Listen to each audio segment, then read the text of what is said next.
আসসালামু আলাইকুম। আশা করি সকলেই ভালো আছেন, সুস্থ আছেন। আমরা আজকের এই ভিডিওতে শিখব ট্রান্সফরমার থেকে কিভাবে এসি ভোল্টেজ থেকে কিভাবে ডিসি পিওর ডিসিতে রূপান্তরিত করা হয়।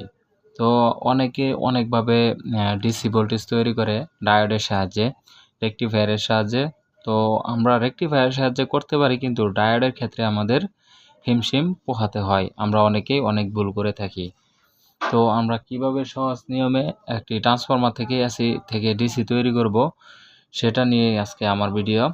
আমার এই ভিডিওটা তৈরি করার মূল উদ্দেশ্য, আজকে আমাকে একজন কমেন্ট করে বলতেছে, ভাই আমার এমপ্লিফায়ারে শর্ট সার্কিট দেখায়। তো উনি কী করছে, ট্রান্সফরমার থেকে যে রেকটিফিকেশনটা করছে এই জায়গায় ভুল করার কারণে ওনার প্রথমেই ইনপুটেই শর্ট সার্কিট হয়ে গেছে রেকটিফায়ারের এখানে। তো এটা যাতে না হয় সেই ক্ষেত্রে সেই উদ্দেশ্যে মূলত আজকে আমার এই ভিডিওটা। আপনারা শুরু থেকে যদি শেষ পর্যন্ত দেখেন, আশা করি এমপ্লিফায়ার তৈরি করতে গিয়ে রেকটিফিকেশন করা আপনাদের জন্য সহজ হয়ে যাবে। তো ভিডিওটা শুরু করা যাক। তো প্রথমে আমরা 220 ভোল্ট ট্রান্সফরমারতে ইনপুট দিছি। এখানে আমাদের সুইচ, ফিউজ বিভিন্ন আরও অনেক কিছু থাকতে পারে। তো সুইচ এবং ফিউজ এগুলো হয়ে তারপর আমাদের ট্রান্সফরমারতে আমরা 220 ভোল্ট ইনপুট দিই। আমাদের মেইন যে মনে করেন এটা 35 ভোল্ট 8 এম্পিয়ারের একটি ট্রান্সফরমার, 35 ভোল্ট 8 এম্পিয়ারের একটি ট্রান্সফরমার অথবা 7 এম্পিয়ার ধরতে পারেন। তো এই ট্রান্সফরমার আউটপুটে তিনটি তার থাকে। তিনটি তারের একটি লেখা থাকে 35 0 35, তারপরে মাঝখানেটা লেখা থাকে 0, তারপরে এটা লেখা থাকে 35 0 35, মানে 35 ভোল্টের ট্রান্সফরমার। এম্পিয়ারটা ট্রান্সফরমার যে সিল থাকে সেই সিলের উপর এম্পিয়ারটা লেখা থাকে। তো এটা থেকে আমরা কিভাবে ডিসি ভোল্টেজ থাকবো, এখানে কিন্তু এসি, আমরা এখানে এসি ইনপুট দিয়েছি। আমাদের এখান থেকে ডিসি ভোল্টেজ লাগবে আমাদের এমপ্লিফায়ার চালাতে। তো এমপ্লিফায়ার ব্যবহার করার ক্ষেত্রে আমাদের ডিসি ভোল্টেজ প্রয়োজন হবে।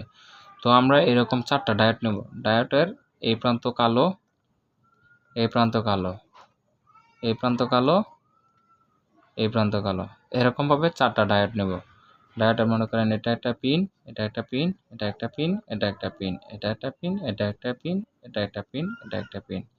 এই যে আমরা 4টা ডায়োড নিলাম, এই 4টা ডায়োডে প্রথমে আমাদের এই 2টা ডায়োড একসাথে এভাবে শর্ট করে দিতে হবে। এই 2টা ডায়োড শর্ট করে দিতে হবে। আমাদের কিন্তু প্রথম ধাপ কমপ্লিট। এই 2টা ডায়োড, এই 2টা ডায়োড, 2টা ডায়োড কিন্তু একই মুখ বরাবর আছে। এই 2টা ডায়োডও সেম একই মুখ বরাবর আছে।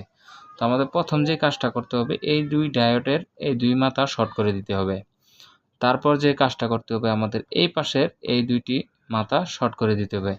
আমাদের কিন্তু দ্বিতীয় ধাপ কমপ্লিট। এই প্রথম ধাপ এবং দ্বিতীয় ধাপ। এখন আমাদের তৃতীয় ধাপে ট্রান্সফরমার থেকে ইনপুট দিতে হবে এই ডায়োডে, কারণ আমাদের ডিসি ভোল্টেজ বের করতে হবে, সেই জন্য আমাদের এই ডায়োডে ইনপুট দিতে হবে। তো আমি এখান থেকে সরাসরি এই ডায়োডের এই মাঝ বরাবর, এই যে এই মাঝ বরাবর ইনপুট দিয়ে দিলাম।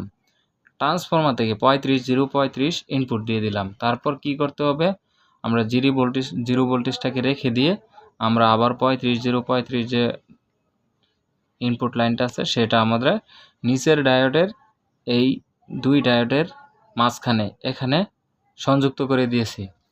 আমাদের ট্রান্সফরমার থেকে ডায়োডে ইনপুট দেওয়া শেষ। এখন আমাদের আউটপুট নিতে হবে। আউটপুট কি নিতে হবে, পজিটিভ এবং নেগেটিভ।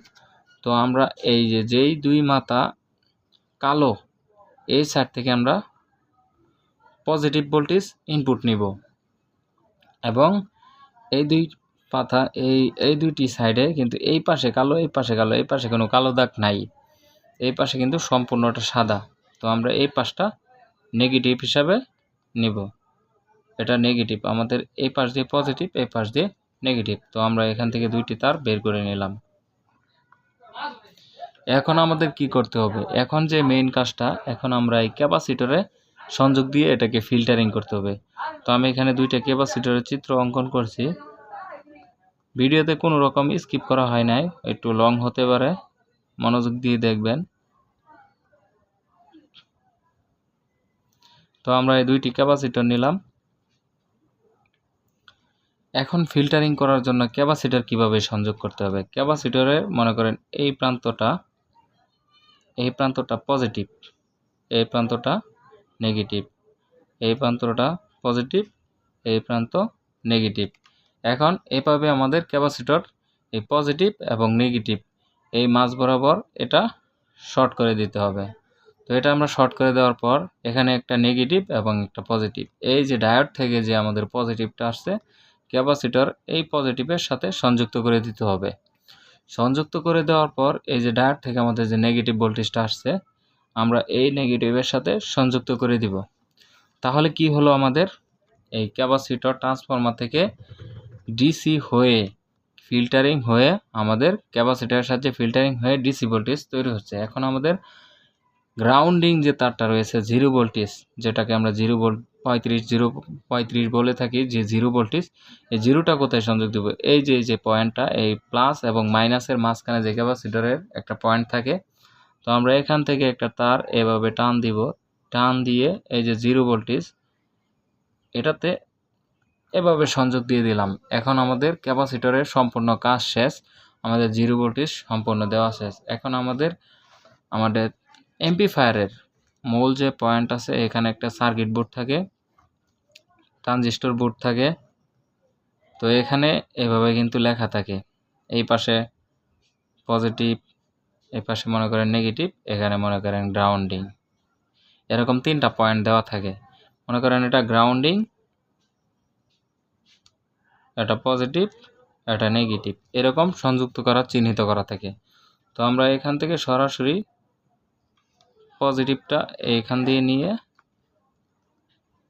এই পজিটিভের সাথে সংযুক্ত করে দিব এবং নেগেটিভ ভোল্টেজ, এই যে আমাদের নেগেটিভ, আমরা এখান থেকে নেগেটিভটা সংযুক্ত করে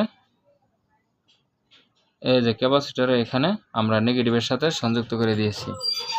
এখন আমাদের এই গ্রাউন্ডিংটা এই ক্যাপাসিটরের মাঝখান থেকে প্লাস এবং মাইনাসের মাঝখান থেকে এখান থেকে আমাদের এই গ্রাউন্ডিংয়ে ট্রানজিস্টর বোর্ডের এখানে সংযুক্ত করে দিলাম। এখন আমাদের ট্রানজিস্টর বোর্ডে পাওয়ার দেওয়ার কাজ শেষ। এখন আমাদের ইনপুট এবং আউটপুট কিভাবে দিতে হয় সেই সম্পর্কে দেখতে চাইলে অন্য কোনো ভিডিওতে অবশ্যই সংযোগ দিয়ে দেখাবো সার্কিট সহ। অবশ্যই পরবর্তী ভিডিওটি দেখার জন্য অবশ্যই কমেন্ট করবেন, তাহলে অবশ্যই পরবর্তী ভিডিওটি নিয়ে অবশ্যই হাজির হব। তো এই জায়গাতে আমরা অনেকে ভুল করে থাকি, এই জায়গাতে প্রচুর ভুল হয়।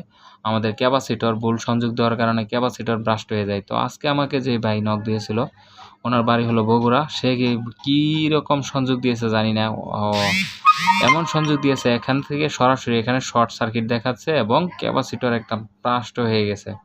তো এইভাবে সংযোগ দিলে আশা করি আপনাদের কোনো রকম ভুল হবে না এবং রেকটিফিকেশনের ডায়োড এইভাবে সাজাবেন, তাহলে কোনো রকম ভুল হবে না। আশা করি বুঝতে পেরেছেন। আজকের ভিডিওটি এই পর্যন্ত। সকলে ভালো থাকবেন, সুস্থ থাকবেন। ধন্যবাদ।